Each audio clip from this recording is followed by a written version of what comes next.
Se você ainda não sabe se trabalhar na área é possível para você, na sua profissão, esse vídeo é para você. Vou dividir com você o que realmente significa trabalhar na área, se é possível você trabalhar no cargo que você tinha no Brasil, quais são os fatores que você precisa considerar para conseguir um trabalho e quais são as vantagens. Eu bato muito nessa tecla de conseguir um emprego profissional e trabalhar na área aqui na Austrália. Recentemente, eu recebi uma dúvida que me fez entender que algumas pessoas podem imaginar que isso é uma romantização, que não tem como trabalhar na área em alguns cargos. E é por isso que eu quis esclarecer isso aqui. O que eu quero dizer com trabalhar na área? Não significa que você vai trabalhar no cargo que você tinha, mas sim dentro da sua indústria, na área que você se formou. E o motivo pelo qual eu sempre bato nessa tecla é porque eu sei que a maioria das pessoas que vieram para a Austrália vieram com o objetivo de desenvolver o inglês para conseguir um emprego melhor lá no Brasil. E apenas no intercâmbio, empregos operacionais, muitos que você nem utiliza o seu inglês, faz com que você talvez desenvolva um pouco do inglês de rua e talvez o inglês naquela área que você está trabalhando, mas não te ajuda a desenvolver o inglês técnico que você vai precisar para quando você voltar para o Brasil. No caso de você gostar muito da Austrália e querer ficar aqui permanentemente, empregos na área podem te ajudar, dependendo da sua profissão, se ela está na lista de demanda, a conseguir um visto de trabalho ou a residência permanente. Além do sucesso profissional, é claro. Eu falei muito mais sobre isso no vídeo anterior, então eu vou deixar ele linkado e na legenda aqui para você assistir caso você não tenha visto. Apesar de eu ter dado mentoria para várias pessoas que conseguiram o mesmo cargo que tinha no Brasil ou um cargo no mesmo nível, existem diversos profissionais que não conseguem trabalhar exatamente com o mesmo cargo. E agora que ficou claro que trabalhar na sua área nem sempre significa trabalhar no mesmo cargo que você exercia no Brasil, eu vou trazer aqui 4 pontos que você deve considerar para saber se daria para você atuar exatamente no mesmo cargo ou se você vai ter que se redescobrir aqui na Austrália. O primeiro ponto é o seu nível de inglês. Se você tinha um cargo pleno ou um cargo senior lá no Brasil, e o seu nível de inglês não acompanha esse nível de experiência, vai ser difícil sim você conseguir um cargo nesse mesmo nível. Para você conversar com clientes ou para você gerenciar um time, você vai sim precisar de ter um nível melhor de inglês. Carol, então isso significa que se o meu inglês não for perfeito, eu não vou conseguir entrar no mesmo cargo? Não é isso. Como eu disse anteriormente, eu tenho diversos mentorados que conseguiram um cargo no mesmo nível ou exatamente o mesmo cargo aqui na Austrália. Quanto melhor for o seu inglês, quanto mais você desenvolver a língua, mais fácil é você chegar em cargos cada vez maiores. E quando eu digo nível, na verdade eu estou falando do nível e da sua segurança para se comunicar. Por que eu digo isso? Existem pessoas que estão aqui, sei lá, no inglês pré-intermediário e que conseguem se comunicar, conseguem conversar. E eu cheguei aqui na Austrália, por exemplo, no nível intermediário e eu tinha muita dificuldade. Eu não conseguia entender ninguém, eu fugia de todo tipo de conversa, eu não conseguia estabelecer um diálogo. Então, às vezes, o nível ele pode ser bom, mas a sua segurança ao falar, ela também não acompanha. Então, é muito importante que você realmente foque no seu inglês. Se você ainda está no Brasil, estude o máximo que você puder. E se você estiver aqui na Austrália, se coloque o máximo em contato com pessoas para você desenvolver. Carol, e no meu caso que eu tenho inglês ruim, que eu não consigo me comunicar muito bem e sou muito inseguro? Se esse é o seu caso, eu super recomendo que você foque muito nos seus estudos de inglês. Tente passar o máximo de tempo ouvindo, falando, lendo, tudo que você puder, principalmente dentro da sua área profissional. Uma forma de você conseguir fazer isso é inclusive buscando o que eu chamo de emprego operacional estratégico. Quando a gente pisa aqui na Austrália, geralmente a gente busca pelos mesmos empregos nas mesmas indústrias.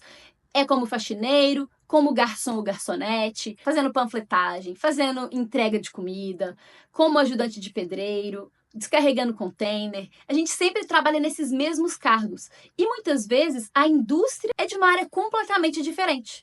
Eu, por exemplo, trabalhava aqui como garçonete, sendo que eu sou da indústria da construção civil. E quando a gente busca um emprego operacional dentro da nossa indústria, a gente consegue ficar um pouco mais exposto ao inglês. Isso significa que quem está dentro de um emprego operacional na indústria vai desenvolver muito mais? Obviamente não, isso vai sempre depender de você. Por isso eu digo, busque um emprego operacional estratégico dentro da sua indústria, de modo que você consiga se expor e continue os seus estudos. Foque nisso, utilize isso como um degrau para você chegar em um emprego na sua indústria. O segundo ponto é por conta da restrição no visto. Existem alguns cargos, principalmente cargos com maiores responsabilidades, que o empregador pode sim preferir uma pessoa que tenha disponibilidade para trabalhar em período integral. Isso é devido, às vezes, ao nível de trabalho ou então porque outras pessoas do time precisam ter acesso a esse profissional o tempo todo. Mas, obviamente, existem exceções também. Tive uma mentorada que estava há 2 anos buscando um emprego. Ela chegou, inclusive, a abrir para a possibilidade de fazer estágio ou trabalho voluntário. E quando ela me procurou, eu falei com ela que se ela quisesse emprego mesmo, ela poderia vir comigo. Durante o processo dela, ela conseguiu uma vaga e na oferta de emprego eles colocaram lá que o trabalho era full-time, era em período integral. Porém, ela tinha restrição de visto, na época ela só poderia trabalhar 20 horas por semana e quando ela avisou o RH sobre essa restrição, eles simplesmente tiraram a oferta, cancelaram a oferta dela. Porém, não demorou muito para o CEO da empresa entrar em contato com ela pelo LinkedIn e perguntar o que tinha acontecido e falar com ela que se ela só poderia trabalhar 20 horas por semana, talvez ele pudesse separar os principais clientes para ela atender, porque uma pessoa, uma profissional com a experiência dela, não poderia ficar fora do mercado. Um outro bom exemplo é o meu caso.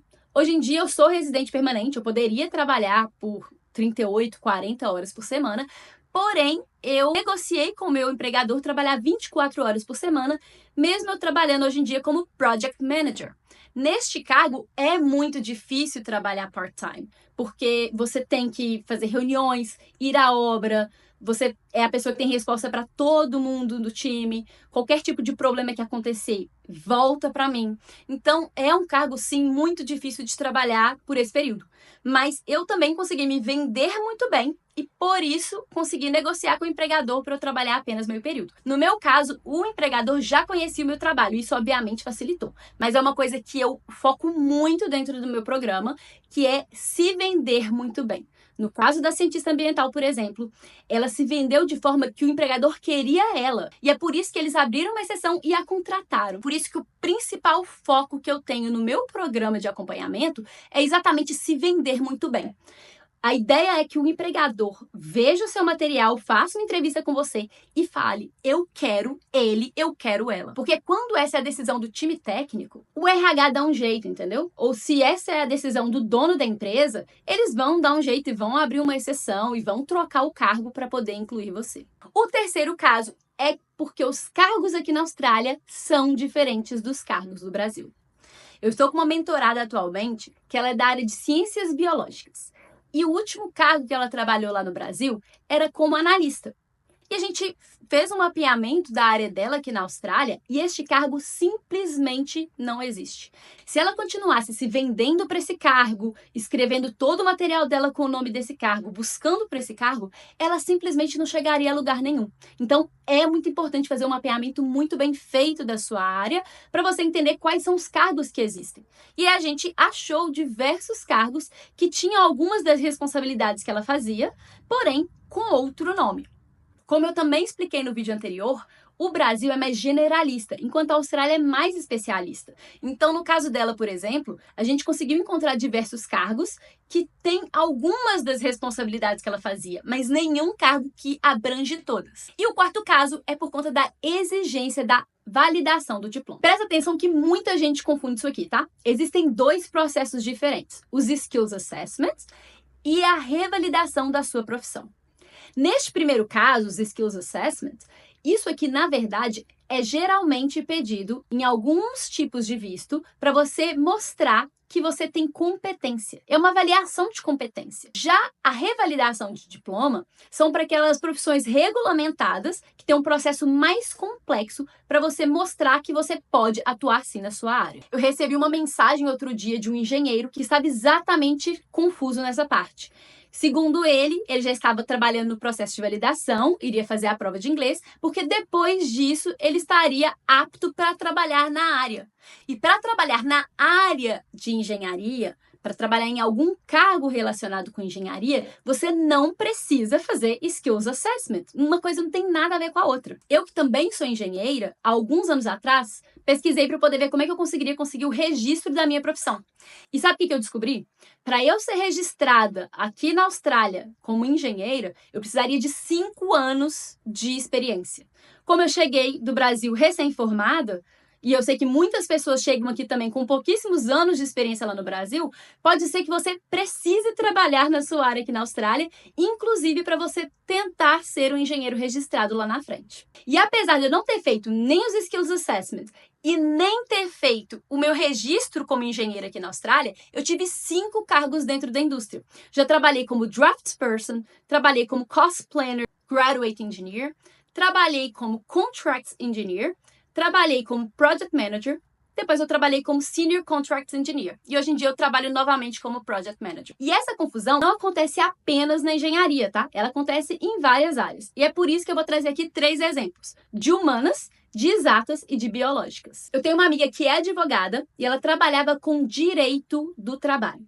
Se ela mudasse aqui para a Austrália, ela conseguiria trabalhar como advogada sem fazer o registro profissional dela? Não conseguiria. Porém, seria mais interessante ela trabalhar aqui como faxineira enquanto faz todo esse processo de validação da profissão, ou trabalhar em alguma área relacionada com a área dela. Apesar dela não poder trabalhar como advogada, ela poderia sim trabalhar em um cargo de assistência, por exemplo. Outros cargos que ela poderia trabalhar seria como law clerk ou paralegal. Na exatas, existe também os arquitetos, que também é uma profissão regulamentada aqui na Austrália. Se você é arquiteto ou arquiteta no Brasil, você não pode simplesmente pisar na Austrália e se intitular arquiteto sem ter feito a validação completa do seu diploma. Se esse é o seu caso, é mais interessante para você ficar aqui na Austrália trabalhando como garçom ou entregador de comida enquanto valida essa profissão, ou trabalhar em um cargo dentro da sua indústria. Existem muitos cargos dentro dessa indústria que não precisa de validação. Para citar 3 exemplos, você poderia trabalhar como draftsperson, como BIM modeler ou como design manager. A mesma coisa acontece na área da saúde. Se você é médico, por exemplo, e já está aqui na Austrália, você tem que fazer esse processo de validação da sua profissão, que é um processo longo, e durante esse período, obviamente, é muito mais vantagem você trabalhar dentro da sua área em alguma outra profissão do que, sei lá, trabalhar como ajudante de pedreiro ou descarregando containers. Dentro dessa área, existem sim alguns cargos que você não precisa da validação. Você poderia, por exemplo, trabalhar com análises clínicas, você poderia trabalhar com pesquisas ou até trabalhar como cuidador de idosos. O mesmo é válido para um veterinário. Se você ainda não fez a validação da sua profissão, mas você já está aqui na Austrália, você, por exemplo, poderia trabalhar como vet nurse, porque assim você está dentro da sua indústria, você já está fazendo contatos. Talvez quando você terminar a sua validação, você pode inclusive trabalhar na mesma clínica veterinária que você está trabalhando agora. Eu tenho um conhecido, por exemplo, que ele trabalhava como garçom enquanto eu trabalhava como garçonete no hospitality. E ele é dentista. Ele está fazendo esse processo de validação dele por muito, muito tempo. Só que em vez de ele continuar como garçom, ele conseguiu um trabalho como dental assistant. Então agora, apesar dele ainda não ter validado a profissão dele, ele pelo menos já está dentro daquele ambiente de trabalho, ganhando experiência local, fazendo contato ali dentro, melhorando o inglês técnico, entendendo como é que é a prática aqui.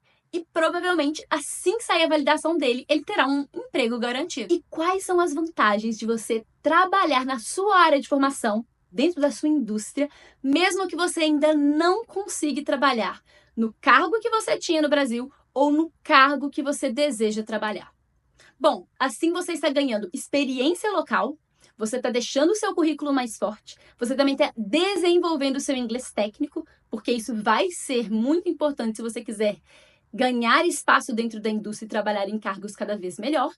E também você está conseguindo entender como é que é a prática da sua profissão ou dos cargos relacionados para você também se encontrar dentro da indústria aqui, principalmente se existirem cargos aqui que você não está familiarizado lá no Brasil. E o melhor de tudo, né? Você já vai precisar trabalhar mesmo para você conseguir se manter, por que não um trabalho que vai te dar essas vantagens? E entender que existe essa possibilidade não significa que o processo vai ser fácil. Pode ser um caminho muito longo, pode ser difícil até você entender qual que é realmente o cargo que você gostaria de atuar. Pode ser muito difícil até que você consiga realmente se vender bem no seu currículo e na sua carta de apresentação e que você consiga performar bem e mostrar que você está alinhado com a empresa e que é um profissional que vai atender a demanda daquela empresa em uma entrevista. E é por isso que eu tenho um programa de acompanhamento para ajudar profissionais que querem entender qual que é o melhor cargo, mapear uma estratégia, fazer todo o material e se preparar para se vender muito bem na entrevista. Se você tem interesse nesse programa, eu vou deixar um link na descrição desse vídeo para você marcar uma conversa comigo e a gente entender se a minha metodologia faz ou não sentido para você. Deixa aqui nos comentários se você teve alguma dúvida ou se tem alguma sugestão para o próximo vídeo. Deixa a sua curtida e se inscreva no canal.